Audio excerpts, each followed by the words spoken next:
सश्यामलां मातरं वन्दे मातरं शुभ्रज्योत्स्ना पुलकितयामिनी पुल्लकुसुमिता द्रुमदरशोभिनी सुहासिनी सुमधुरभाषिणी सुखदां वरदां मातरं वन्दे मातरं वन्दे मातरं। आजच्या 79व्या स्वातंत्र्य दिनाच्या आपल्याला ध्वजारोहणाचा मान आपण आपले नवनियुक्त प्रांताध्यक्ष माननीय आमदार श्री शशिकांत शिंदे साहेब यांना मी विनंती करतो की आपण ध्वजारोहण करावं।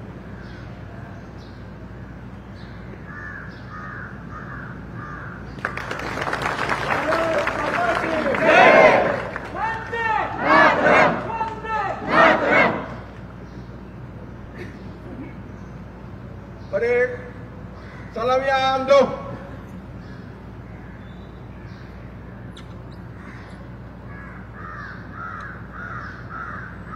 परेड जैसे थे। झंडा गीत शुरू करेंगे। शुरू कर। विजयी विश्व तिरंगा प्यारा झंडा ऊंचा रहे हमारा सदा शक्ति सरसाने वाला प्रेम सुधा बरसाने वाला वीरों को हर्षाने वाला मातृभूमि का तनमन सारा झंडा ऊंचा रहे हमारा विश्व तिरंगा प्यारा शान नहीं सकी जाने पाए चाहे जान भले ही जाए विश्व विजय करके दिखलाए तब हो गए प्रणव पूर्ण हमारा झंडा ऊंचा रहे हमारा विजयी विश्व तिरंगा प्यारा झंडा ऊंचा रहे हमारा। आजच्या या पवित्र दिवशी आपले प्रांताध्यक्ष आणि ताई यांना मी संबोधित करण्याची विनंती करतो।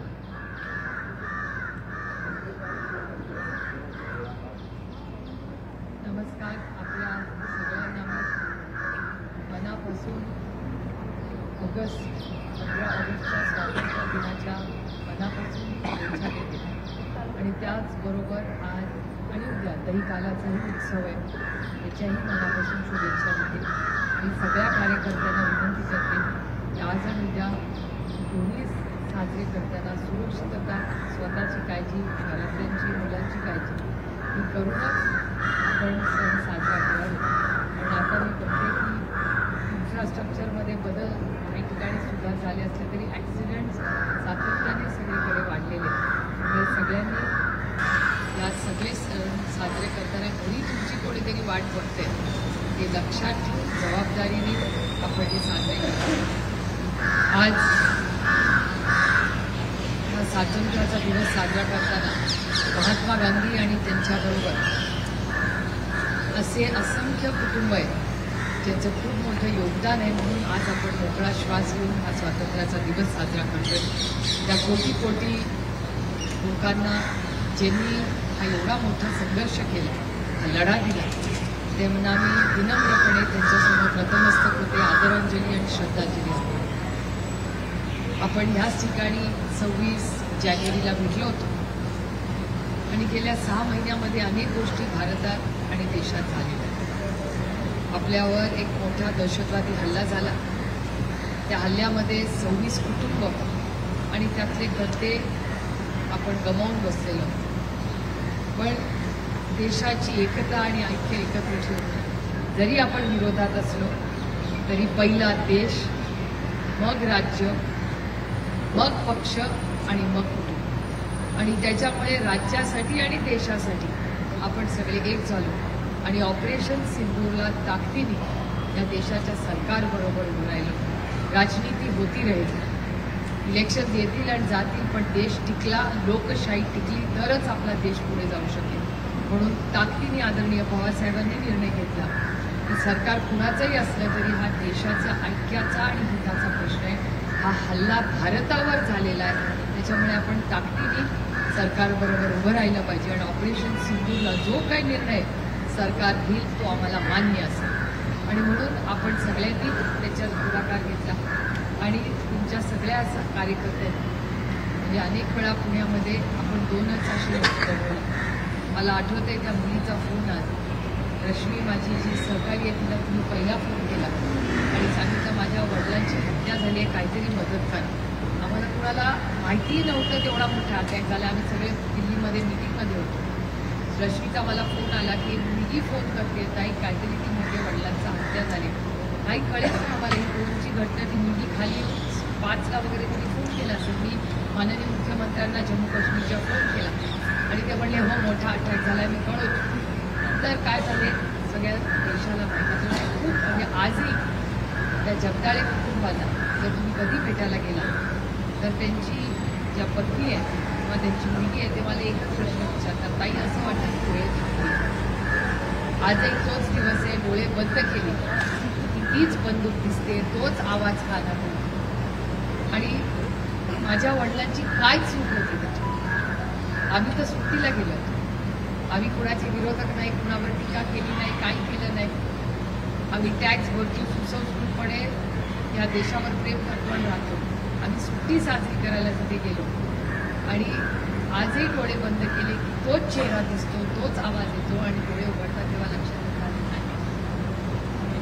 त्यामुळे त्यांच्या आयुष्यातले हे 3-4 महिने ते आहेत तिथेच. त्यामुळे खूप दुर्दैवी घटना झाली आणि ती मला एकच प्रश्न विचारते की मला न्याय किती. ज्या व्यक्तीने माझ्या वडिलांची कुठलीही चूक नसताना त्यांना गोळी मारली त्याला कधी पकडणार आणि त्याला फाशीची शिक्षा कधी मिळणार हा प्रश्न वारंवार ती मुलगी मला विचारते. ह्याचं उत्तर खरंच आपल्याकडे आहे का मला सांग. पण या सगळ्या कुटुंबासाठी आपण लढलं पाहिजे आणि ऑपरेशन सिंधूर यशस्वी झालं.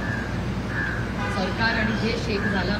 पण एका गोष्टीची जाणीव आपण ठेवली पाहिजे की आज आपण इथे साजरं करतोय कारण का आर्मी, नेव्ही आणि एअरफोर्स जे आपले युवक आणि आणि हे सगळी जी भारतीय आहेत ते तिथे असतात म्हणून आपण साजरं करतो. ते त्याग करतात म्हणून आपण इथे सुखी आहोत. त्याच्यामुळे मी खरं तर आज शिंदे साहेबांना एक विनंती करणार आहे की पक्षाच्या झेंडावंदनमध्ये आपण एक मी विनंती करते शिंदे साहेबांना की दर 15 ऑगस्ट आणि 26 जानेवारीला जेव्हा जेव्हा पक्ष जिल्ह्यामध्ये असेल, तालुक्यात असेल आणि मुंबई आणि महाराष्ट्राचं आपलं झेंडावंदन असेल तेव्हा एका सैनिकाला, महिला असू दे किंवा पुरुष, त्याला झेंडावंदनाला आपण बोलवलं पाहिजे, त्यांचा मान सन्मान केला पाहिजे आणि त्यांनी जे योगदान आणि त्याग आपण केला पाहिजे. कारण जेव्हा युद्ध होतं तेव्हा आपल्याला आठवतं की अरे बापरे केवढा मोठा त्याग करतात. तर प्रत्येकजण आपल्या आयुष्यात दिसतो पण त्यांचं आयुष्य ते जगत राहतात, रिटायर होतात लहान वयात, ते देशाची सेवा करतात. पण त्यांचा मान सन्मान आपण केला पाहिजे आणि तो मान सन्मान पक्षानेही दरवर्षी वर्षातून 2 वेळा किमान म्हणजे आपलं युनिट आहे वगैरे त्याच्यात आपण लक्ष घालतात. पेन्शनर्ससाठी आपण काम करतो त्यांच्या, पण त्याचबरोबर एक वेगळं काहीतरी त्यांच्यासाठी पक्षाने करावं अशी मी शिंदे साहेबांना विनंती करते. त्याचबरोबर एक छोटासा मुद्दा आहे. शिंदे साहेबांनी 2 मुद्द्यांमध्ये खरं लक्ष ऑलरेडी घातलेलं आहे. दिल्लीमध्ये आपण सगळ्यांनीच पाहिलं असेल 300 खासदारांनी एक मोठा आंदोलन केलं. खरं तर हा दिवस आहे स्वातंत्र्याच्या दिवशी मला हे भाषण करावं लागते, दुर्दैवी आहे, पण मी आज त्याच्यावर बोलणार नाही करता हा आनंदाचा दिवस आहे. पण जी घटना दिल्लीमध्ये झाली, ज्या पद्धतीने आम्हाला सगळ्यांना अटक झाली, मला अभिमान वाटेल पण आदरणीय पवारसाहेबांना पण अटक झाली. अटकेत पहिलं नाव साहेबांचंच आहे त्या दिल्ली पोलीस स्टेशनला. हे दिवसभर होते ते खडगे साहेब, आम्ही त्यांना म्हणत होतो तुम्ही घरी जा, आम्ही करतोय हे आंदोलन. पण आदरणीय पवारसाहेब आणि खडगेजी पार्लमेंट इलेक्शन कमिशन जिथे गाडी आमची सगळ्यांची आमचं थांबलं, तुम्ही अखिलेश भैयांनी ती उडी मारलेली, सगळ्यांनी संघर्ष, पप्पा असेल, सुष्मिता असेल, सगळ्यांनी त्या दिवशी खूप संघर्ष केला पोलिसांबरोबर. पण आपलं जो आंदोलन होतं ते शांत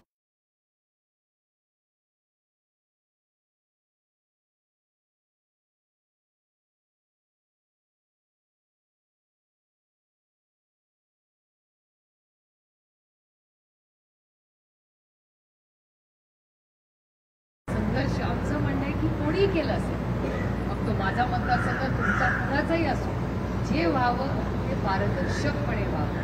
भारतरत्न डॉक्टर बाबासाहेब आंबेडकरांच्या संविधानाने हा देश चालला पाहिजे. कॉपी करून पास होण्यात काही मजा नाही, मेहनत करके पास होणे मी बहुत मजा.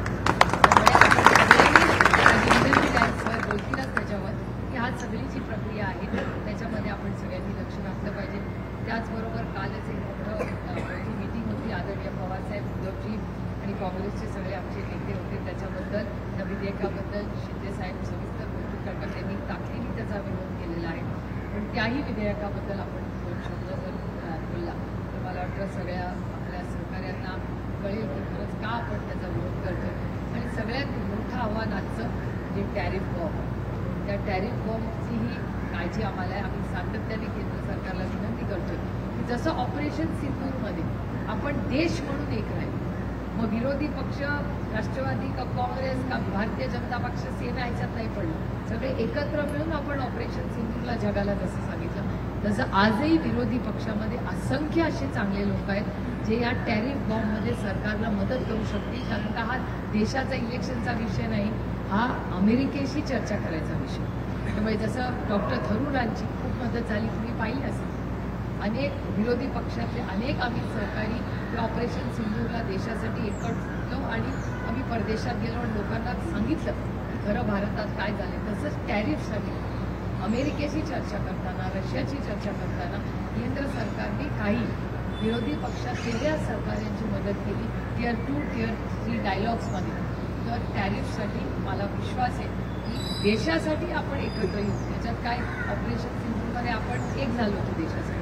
तसंच टॅरिफ्समुळे जर असेच टॅरिफ आले तर आपल्या सगळ्यांच्या आयुष्यात अनेक आव्हानं उभी राहणार आहे. त्यामुळे तो एक मोठा विषय आहे. माझी शिंदे साहेबांना विनंती राहील की 3 जे मोठे विषय आज जी आव्हानं आपल्या राज्य आणि देशासमोर आहेत त्याचा आपण एक वर्कशॉप घ्यावं आणि सगळ्या कार्यकर्त्यांना खरं विषय काय आहे आणि आपल्या आयुष्यात त्याच्यामुळे का फरक पडू शकतो आणि त्याच्यामुळे सर्वसामान्य माणसाचं, देशाचं आणि राज्याचं, कारण का राज्याची आर्थिक परिस्थिती काय हे मला काही वेगळं सांगायला नाही. लाडक्या बहिणींचे 26 लाख आता त्यांनी लाडक्या बहिणी कमी केल्या. 4,600 कोटी रुपये त्यांचं म्हणणे चुकीच्या रीती म्हणजे स्कीम आहे महिलांसाठी, पुरुषांनाही पैसे मिळतात. मला एक सांगा, ही लहान मुलं आहेत, एक फॉर्म भरताना शेतकऱ्याचं एक जरी चुकलं तरी त्याला पैसे मिळत नाहीत. या सरकारमध्ये मिळत नाहीत, तो भाग वेगळा, पण आता ते मला आज बोलायचं नाही. पण जर शेतकऱ्याचा फॉर्म, मुलांचा फॉर्म 0.1%ला तुमची ॲडमिशन रिजेक्ट होते आणि महिला आणि पुरुष, महिलांच्या स्कीममध्ये पुरुषांना पैसे मिळतात, म्हणजे हास्यास्पद पण नाही. म्हणजे मला विश्वासच बसत नाही की या तंत्रज्ञानाच्या जगामध्ये अशा चुका होऊच कशा शकतात. त्यामुळे हे सगळं खूप मोठे आणि गंभीर विषय आहेत. महाराष्ट्र राज्याच्या समोर आर्थिक परिस्थिती अतिशय गंभीर आहे. शेतकरी असेल, शिक्षक असेल, जलजीवन मिशन असेल, किती विषय आहेत. त्याचे पैसे द्यायला या सरकारकडे पैसे नाही. त्यामुळे एवढं म्हणजे मला हा शब्द खरं वापरायचा नाही आहे, पण दिवाळखोरी होईल का काय अशी आर्थिक परिस्थिती व्हायला लागली या राज्याची असं वर्तमानपत्रात येते आणि चॅनल्स दाखवतात. त्यामुळे अतिशय अडचणीची आर्थिक परिस्थिती आहे. तर तज्ज्ञ जरी विरोधात असले तरी माझी म्हणजे मी हे माननीय प्रधानमंत्र्यांची ही भेट घेऊन आम्ही सगळ्यांनीच सांगितलं की आर्थिक परिस्थितीवर आपण देशासाठी एकत्र सगळे चांगलं काम करूया आणि देश राहिला तरच आपण सगळं. त्यामुळे त्याची आर्थिक परिस्थिती, सामाजिक परिस्थिती याच्या ताकदीने देशासाठी आपण सगळ्यांनी चांगलं काम केलं पाहिजे आणि जिथे विरोध आहे तिथे ताकदीने विरोध करा. कारण हा देश संविधानाने चालतो, कुणाच्याही मनमर्जीने चालत नाही आणि आम्ही चालू देणार नाही. आम्ही काय खाणार, आम्ही कुठे जाणार हे आम्ही ठरवणार, कोणी आम्हाला सांगायचं नाही. कारण का तो अधिकार आपल्याला संविधानाने दिलेला आहे आणि स्वातंत्र्य फार कष्ट करून आपल्या सगळ्यांच्या कुटुंबातल्या लोकांनी लढा दिला. त्यामुळे ह्या सगळ्या हे जे गढूळ वातावरण आपल्या राज्यात आणि देशात आहे त्याच्यात बदल करणं गरजेचं आहे. तुमच्या सगळ्यांकडून माझ्या खूप अपेक्षा आहे. हा काळ संघर्षाचा आहे असं सगळ्यांना वाटतं, पण सत्तेमध्ये ना लोक जेव्हा भेटतात ना तेव्हा लोक अपेक्षेने आपल्याला म्हणतात आमच्या तुमच्याकडून खूप अपेक्षा आहे. तेव्हा असं वाटतं ह्या संघर्षाचा काळ नाही आहे, संघर्ष सत्तेवाल्यांचा आहे. त्याचं कारण असं की फसवाफसवी होऊनच हे राज्य आहे. कुठल्याही वेळी मला आपल्या महाराष्ट्राबद्दल बोलावं लागतं, पण तरी लढेंगे, शितेल आणि राज्याच्या हितासाठी आणि देशाच्या हितासाठी आपण लढू. आणि ज्या महात्मा गांधींनी आपल्याला दिशा दिली त्या महात्मा गांधींच्याच शांततेच्याच मार्गाने जो काही संघर्ष करू तो शांततेच्या मार्गाने आणि भारतरत्न डॉक्टर बाबासाहेब आंबेडकरांच्या संविधानानेच करू. एवढंच म्हणून आज आपण मोठ्या संख्येने उपस्थित राहिला तुमचं स्वागत करते. पुन्हा एकदा स्वातंत्र्य दिनाच्या मनापासून शुभेच्छा देऊन आपली रजा घेते. जय हिंद, जय महाराष्ट्र, जय हिंद. अरे विश्राम.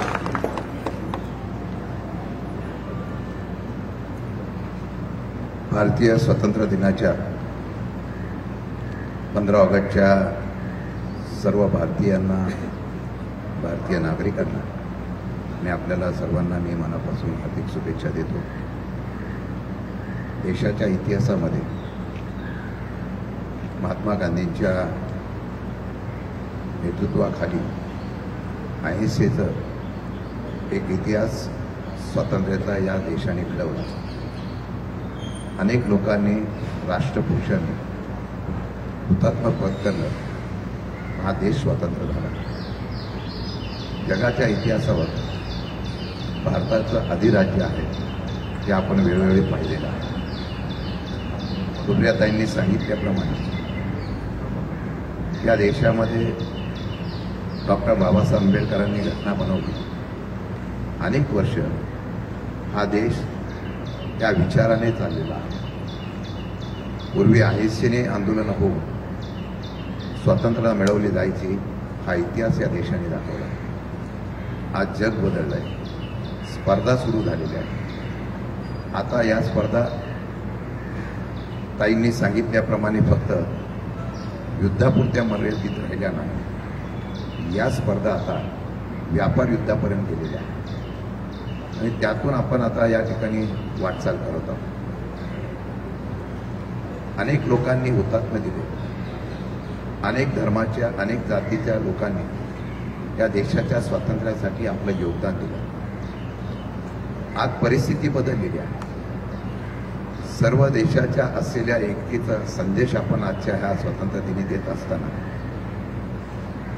आज अनेक राष्ट्रांचे असलेले संबंध हे जर सध्या पाहिले तर विचार करण्याचे आहे. या देशातल्या असलेल्या जनतेमध्ये एकतेची भावना स्वातंत्र्य दिवशी, प्रजासत्ताक दिना दिवशी आपण पाहतो. त्याच देशामध्ये आज आपण स्वतंत्र आहोत का अशा प्रकारचा विचार सुद्धा काही लोकांना येतोय. सत्ता येते जाते, पण ज्यांनी हुतात्मा पत्करलं त्यांनी या देशाला स्वातंत्र्य देण्यासाठी एक वेगळ्या प्रकारचा विचार दिला, तो आदर्श जगाने पाहिला. तोच आता आदर्श या देशामध्ये उभा करण्याचा प्रयत्न माझ्या पक्षाच्या प्रत्येक कार्यकर्त्यांनी आणि विचारातल्या असलेल्या सर्व जनतेने करणं पाहिजे. पवार साहेबांच्या नेतृत्वाखाली हा पक्ष कार्यरत करत असताना माझ्यावर जबाबदारी पडलेली आहे. मी असेल, ताई असेल, आपण सर्व पदाधिकारी एका नव्या विचारातून लढण्यासाठी उभं राहूया. आमची लढाई एवढीच आहे, लोकशाही जिवंत राहिली पाहिजे. आज लोकशाहीवर आपल्या देशामध्ये आघात होतो का, यासाठी आपण स्वातंत्र्य मिळवलं का, याचा विचार करण्याची गरज आलेली आहे. आपला लोकशाहीतला अधिकार हा सत्तेच्या अधिकारातून काढला जातो. आपला घटनेचा अधिकार हा सत्तेच्या अधिकारातून काढला जातो. सत्ता मिळावी म्हणून धर्माचा वाद निर्माण झाला. देशाच्या स्वातंत्र्यासाठी अनेक लोकांनी हुतात्मा पत्करलं, ते अनेक धर्माचे, जातीचे लोक होते. आज आम्ही देशातच लढाई करतोय, ते दुर्दैव आहे. मला वाटतं या जाती जो विषय 2-3 मांडलेला आहे, लढाई आपली एवढीच आहे की आज स्वातंत्र्य दिन आम्ही साजरा करतोय. या स्वातंत्र्याचा अधिकार हा भारतीयांचा राहिला पाहिजे, हाच उद्दिष्ट समोर ठेवून आपण प्रत्येक कार्यकर्त्यांनी काम करणं गरजेचं आहे. मग घटनेचा अधिकार, मतदानाचा अधिकार, त्याचबरोबर आंदोलन करण्याचा अधिकार. कालच आदरणीय पवार साहेबांच्या आणि उद्धवजींच्या उपस्थितीमध्ये एक बैठक झाली. विधिमंडळामध्ये जनसुरक्षा कायदा हा घेण्यात आला. या कायद्यावर आम्ही कमिटीमध्ये होतो. मुद्दे आम्ही वेळोवेळी मांडले की प्रत्येकाला आंदोलन करण्याचा अधिकार आहे, पण देशात आंदोलनच करू नये, राज्यात आंदोलनच करू नये यासाठी हुकुमशाही आणणं गरजेचं नाही, त्यासाठी कायदा बनवणं गरजेचं नाही. आम्ही काही सुधारणा सुचवल्या. त्या सुधारणा सुचवत असताना नक्षलवादी विचाराच्या संदर्भातून अशा लोकांवर आम्ही हा कायदा केला असं सांगितलं जात आहे. पण प्रत्यक्षात हा कायदा जेव्हा आलेला आहे त्यामध्ये अजूनही शंका अशाच आहे की नक्षलवादीसाठी हा कायदा करत असाल तर पूर्वी असे कायदे बरेच होते की देशाच्या आणि राज्याच्या याही पेक्षा स्ट्रॉंग कायदे, मजबूत कायदे या राज्यात आणि देशात आहेत. तरी सुद्धा आपण हा कायदा करत असाल, नक्षलवाद्यांना शहरी भागातून जी काय मदत पुरवली जाते त्यांच्या विरुद्ध कायदा करत असाल तर नक्षलवादीच्या चळवळीला आमचा निश्चितपणाने पाठिंबा नसणार आहे, आमचा विरोध असणार आहे. परंतु त्या कायद्याचा अधिकार घेऊन लोकशाहीच्या आणि व्यक्ती स्वातंत्र्यावर कोणी जर घाला घालत असेल तर तिथे राष्ट्रवादी काँग्रेस पक्ष आणि सर्व विरोधक एकत्र झाले पाहिजे. हाच संदेश कालच्या या बैठकीमध्ये सर्व पक्षीय सर्व नेतृत्वाच्या माध्यमातून दिला गेला. ही लढाई आपली आहे. कायदा हा जनतेसाठी असावा, पण कायदा जनतेचे आवाज दाबण्यासाठी जर कोण करत असेल ही लढाई आपल्याला खेळावं लागेल. मतदानाच्या अधिकारामध्ये आपण बघितलं असेल, ताईंनी सांगितलं, पवार साहेब असतील, खर्गे साहेब असतील, अनेक ज्येष्ठ नेते होते, का रस्त्यावर उतरले? जनतेचा अधिकार लोकशाहीतून आता इलेक्ट्रॉनिक मशीनने कोणीतरी हिरावून घेत असेल आणि त्यातून आम्ही निवडून येतो अशा प्रकारचा संदेश देत असेल. कालच एका ठिकाणच्या मतमोजणीमध्ये ईव्हीएम मशीन सुद्धा खोटी आहे, ते कोर्टाच्या समोर सिद्ध झालं असेल, अजून आम्हाला कुठला पुरावा द्यावा लागतो? मतदार याद्यांचा जर घोळ बघितला तर तो आता लोकच काही प्रत्येक ठिकाणी स्वतःच आता मतदार यादी चेक करायला लागलेले आहे आणि त्यातून अनेक किस्से एवढे झालेले आहेत. कालच सुप्रीम कोर्टाने सांगितलेलं आहे की जर बिहारच्या मतदार यादीमधली 65 लाख मतं तुम्ही जर रद्द केली असतील तर ती मतदार यादी तुम्ही जनतेसाठी टाका. त्यांनी सांगितलं आम्ही तिथल्या पक्षांना दिलेली आहे. जनराज्यामध्ये पक्ष नाही तर जनता महत्वाची आहे आणि या जनतेच्या समोर ते तुम्ही त्यांची नावं जर का रद्द केली दाखवा. कधी कधी आधार कार्ड नियमित करावं असं सांगितलं जातं. दुर्दैवाने त्या ठिकाणी आता निवडणूक आयोग म्हणता आधार कार्ड हा अधिकाराचा असलेला किंवा पुरावा होऊ शकत नाही. म्हणून हा दुमतेमध्ये आपला संभ्रमावस्था आहे. लढाई आहे, लोकशाही जिवंत राहावी ही लढाई आहे. या असलेल्या स्वाभिमानात तो देशाने उभा केलेला आहे, त्याला कोणीतरी आपल्या स्वार्थासाठी मोडत असेल तर त्याविरुद्धची लढाई राष्ट्रवादीच्या प्रत्येक कार्यकर्त्यांना करणं गरजेचं आहे. येणाऱ्या काळामध्ये लोकशाहीला आपण या झेंडावंदनाला आपण या ठिकाणी उपस्थित राहत असताना या तिरंग्याचा तो तिरंगा आज सर्व असलेल्या ह्या रंगातून एकतेचा संदेश देतोय. माझी विनंती आहे, येणाऱ्या काळामध्ये लोकशाहीसाठी जर ज्यांनी स्वातंत्र्याचे उद्देश डोळ्यासमोर ठेवून ज्या पद्धतीने केलं जात आहे त्याच्या विरोधात लढण्याची भूमिका आपल्याला करावी लागेल. ताईंनी आज एक महत्वाचा मुद्दा मांडला, जो आजपर्यंत त्याच्यावर चर्चा होणं गरजेचं आहे. मला वाटतं अनेक राष्ट्र आता या व्यापार युद्धावर भारताला कोंडीत पकडण्याचा प्रयत्न करत आहेत. आपल्याला हे सोपं वाटतंय. देशाच्या पंतप्रधानांनी स्वदेशीचा नारा दिला, अनेक वर्षापूर्वी दिलेला आहे. परंतु व्यापार युद्धामध्ये भारताच्या असलेल्या या टेरिफ बॉम्बमुळे आर्थिक व्यवस्था कोलमडू नये याची काळजी घेणं हे राष्ट्रवादीच्या प्रत्येक पदाधिकाऱ्यांची गरज आहे. मला वाटतं राज्याच्या प्रगतीसाठी आणि देशाच्या प्रगतीसाठी पवार साहेबांचा अनुभव हा आपल्या पक्षाची शिदोरी आहे. मगाशी बल्लात उल्लेख झाला तर ताई, सिंदूरमध्ये या देशाचं 3 दलातलं नेतृत्व आणि कोण पुढे करत होतं त्या महिला होत्या आणि या महिलांना स्वाभिमानाने आरक्षण या असलेल्या सैन्य दलामध्ये देण्याचा निर्णय सुद्धा पवार साहेबांनी घेतला. दूरदृष्टी नेता म्हणून मी तुम्हाला एवढं सांगेन, लढाई जोराची आहे, लोकशाही जिवंत ठेवण्याची आहे. आपण लढाई करू, स्वातंत्र्य दिनी एवढंच आपण संकल्प करू. ज्या लोकांनी हा स्वातंत्र्य दिन साजरा करत असताना ज्यांनी त्याग केला, ज्या विचाराने केला, तो विचार परत एकदा जिवंत करायचा असेल तर भविष्यातली लढाई आपण तेवढ्याच ताकदीने करूया.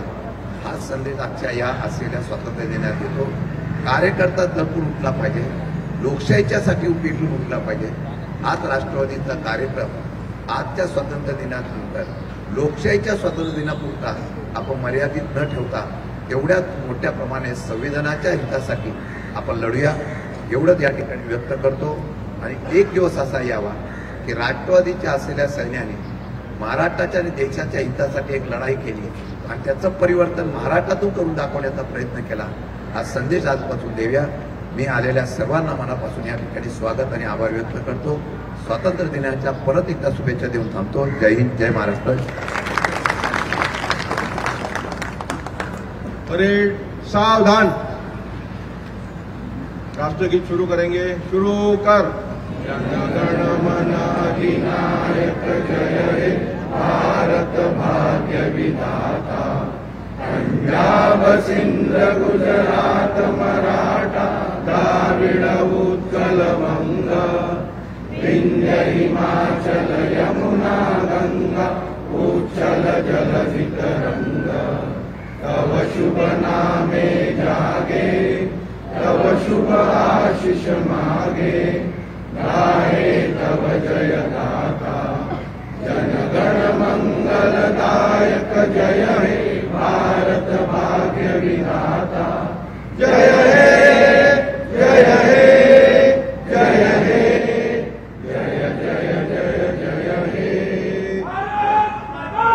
जय. आजाद हिंद. आजाद हिंद. कौमी नारा. कौमी नारा. भारत माता की. भारत माता की. भारत माता की. परेड विश्राम.